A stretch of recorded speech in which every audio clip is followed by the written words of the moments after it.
Bonjour Monsieur Balandamio. Bonjour Monsieur John.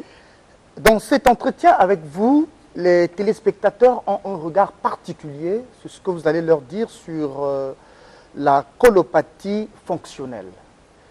En tant que phytothérapeute, Monsieur Balandamio, que peut-on entendre par colopathie fonctionnelle? Merci. La colopathie fonctionnelle, c'est les troubles digestifs qui se caractérisent par une sensation très forte d'une douleur au niveau du ventre, qui peut, ma foi, peut prendre moins de 3 mois.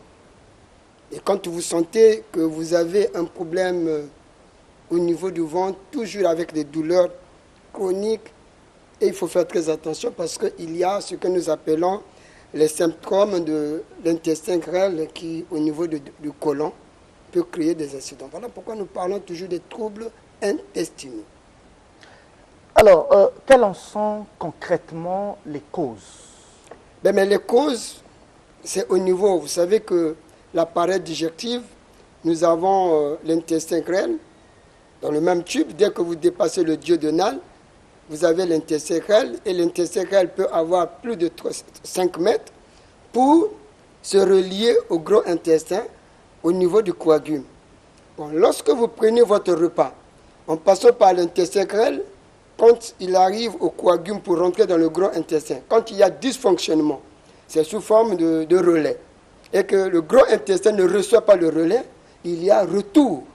Et ce retour au niveau de l'intestin grêle crée ce qu'on appelle une colopathie fonctionnelle, parce que vous allez vous retrouver avec des bourdonnements au niveau du ventre, et avec cette gastrique qui peut être capable de créer même des incidents dans l'avenir. Donc voilà pourquoi, quand on mange, il faut faire très attention avec la digestion.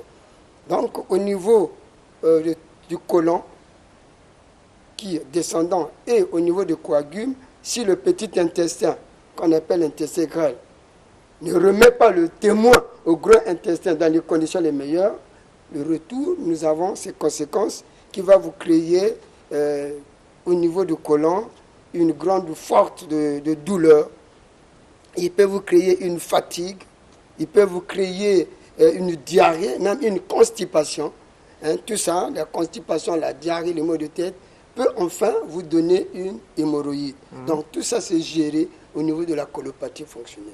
Et il y a également ce que peut avoir comme cause et conséquence dans ce cadre-là. On peut également avoir, quand il y a beaucoup de contraction au niveau de l'intestin grêle, peut créer ce qu'on appelle une lithiase vésiculaire. On ouvre une parenthèse. C'est quoi la lithiase vésiculaire? La lithiase vésiculaire, c'est les deux intestins, l'intestin grêle seul, Oui.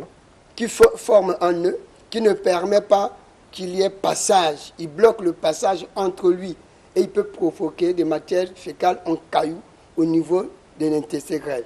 Et quand ça se bloque, on est obligé de se retrouver au CHU pour une intervention chirurgicale, ou quand ça va s'éclater, vous avez la mort. Oh là là. Donc voilà pourquoi on peut faire très attention avec la colopathie fonctionnelle. Maintenant, Monsieur Balandamio, vous êtes donc phytothérapeute. Ce matin, quel conseil donnez-vous à ceux qui souffrent déjà de cette colopathie fonctionnelle, mais aussi à ceux qui n'en souffrent pas pour qu'ils l'évitent? Mais pour éviter, il faut d'abord éviter. Donc éviter de manger sec, souvent.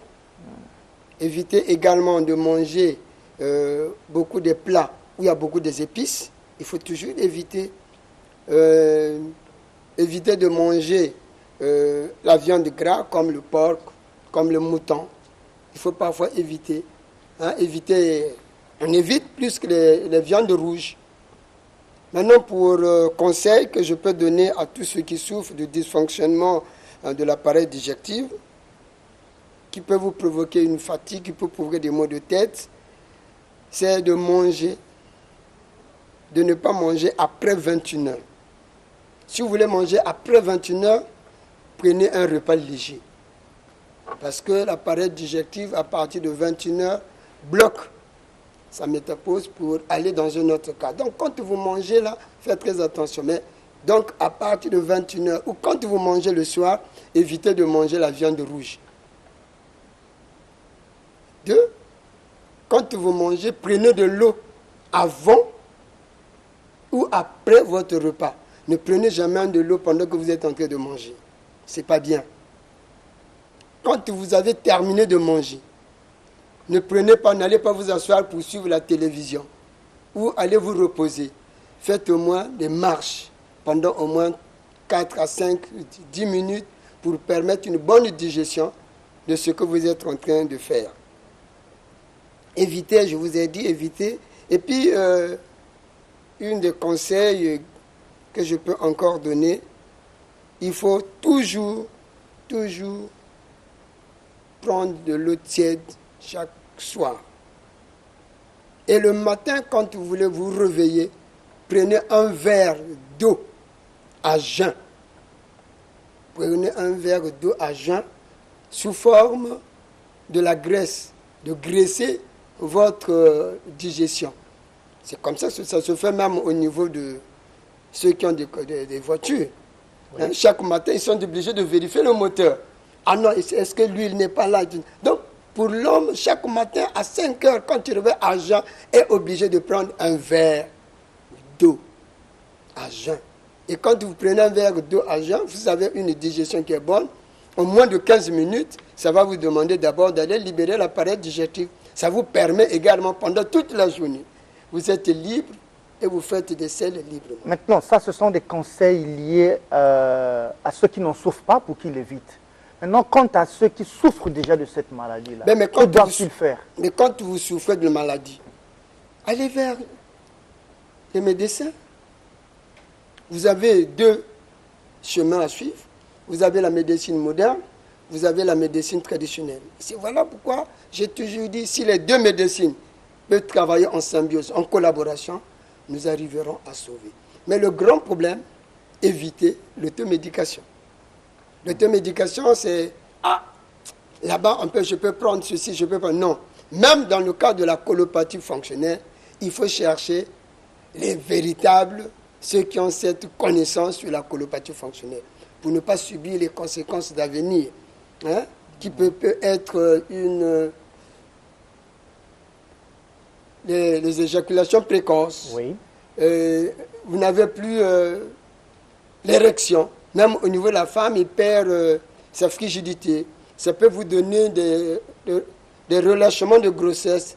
Et ça peut également vous perdre beaucoup de choses. Vous voulez dire qu'au niveau de la femme, elle perd ses envies sexuelles? Non, la femme perd l'envie. Les envies sexuelles. Hein, l'envie sexuelle est partie. Vous êtes là avec moi, vous touchez madame. Et je vous dis, un jour, j'ai trouvé avec un malade. Ils sont venus en couple. Je leur ai posé la question et j'ai posé madame. Madame a dit, non, moi je sors mon mari. Mais quand le mari est sorti, la femme est revenue. Il me dit, donc tu voudrais que je puisse le dire devant mon mari que je ne le sens pas au lit. Vous savez, mais il faut qu'à un moment donné être franc. C'est cette franchise. Quand vous n'avez pas la franchise avec votre aimant, à un moment donné, vous ne vous traitez pas normalement. Donc voilà pourquoi c'est mieux de prendre beaucoup de résultats.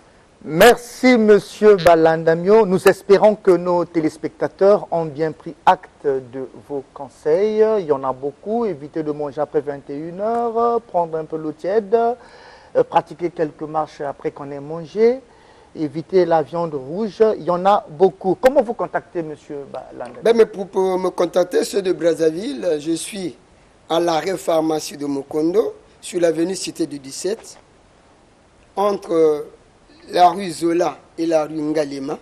On l'appelle arrêt pharmacie. On a bien écrit Santé naturelle Baveri.